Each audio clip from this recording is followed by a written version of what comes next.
been feeling so small. Watch the clock ticking off the wall. But tonight I'm letting it go.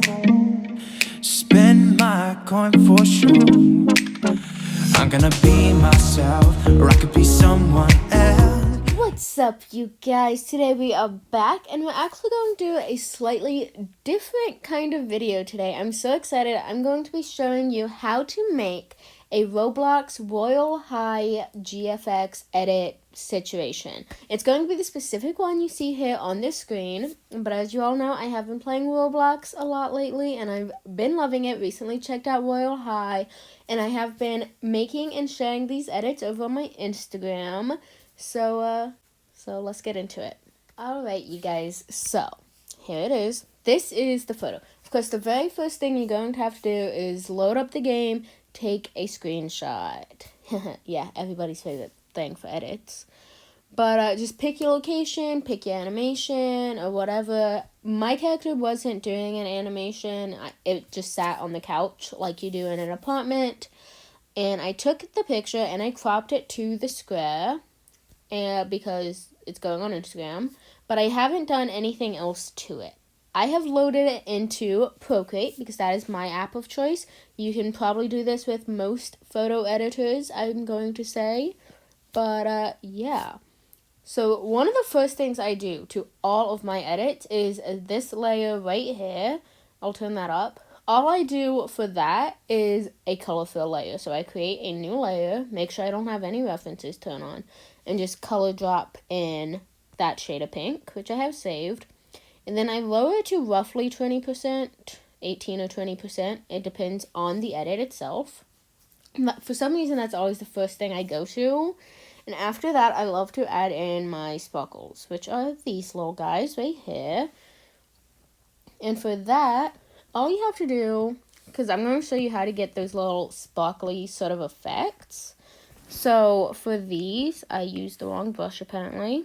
My go-to is Studio Pen, sized down quite a bit. And I do use the quick shape tools to make sure I do have straight lines and things like this. Which if you are using Procreate, all you have to do is hold down until a line is made. And to get it to snap like this, you just hold your stylus is holding the line and then you use your thumb on the side of the screen. So just do that, and then some of them have an added circle, like so, and some of them don't. But that's how I make the sparkle, and then to have multiple, I just duplicate the layer and move it around using the tool to get it exactly what I want.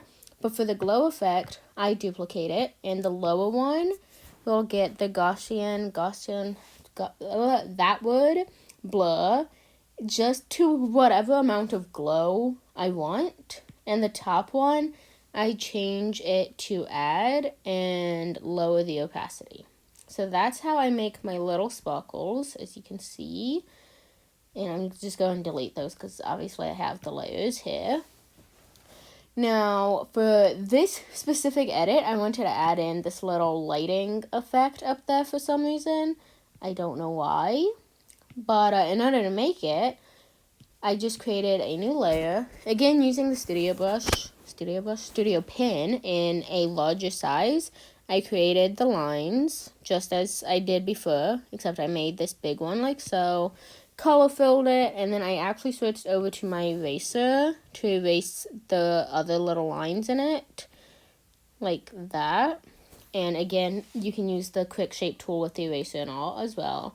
And then I changed it to overlay. That's what that O is. And that changes it to this really kind of see-through pink.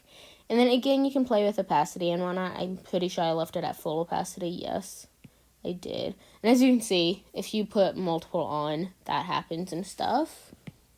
But so there's that. And the final touch to this specific edit was this top layer, this other overlay and color fill layer, and I've been doing this to some of my other edits recently. I love the way this looks. I actually did it to a piece of my artwork recently. So, as you can see, it brightens like everything up in a really nice way, in my opinion. So to do it, again, just like the pink layer, just color drop it with the white, and then change it to overlay. And as you can see, it's kind of crazy, but then you just play with the opacity to get it exactly where you want it. I do think that's roughly, yeah, it's like 27% on this specific one. You can play around, you can put it under the pink to get a different effect. And you can play around with all kinds of different colors as well. There you go. That is how you make a Royale High edit. At least that's how I made mine. Of course, if you're going to make these, do feel free to play around. Feel free to Photoshop things in. If you guys want more tutorials like this or for GFX, please do let me know in the comments down below. I will be happy to show it off. As you can see, this is a GFX I recently made that involved both of those. It involved the 3D modeling as well as editing other elements in afterwards. So if you would like to see that, do please give this video a thumbs up. Comment your thoughts and suggestions down below, and subscribe to become a Freaky Fabs. I love you guys. Bye!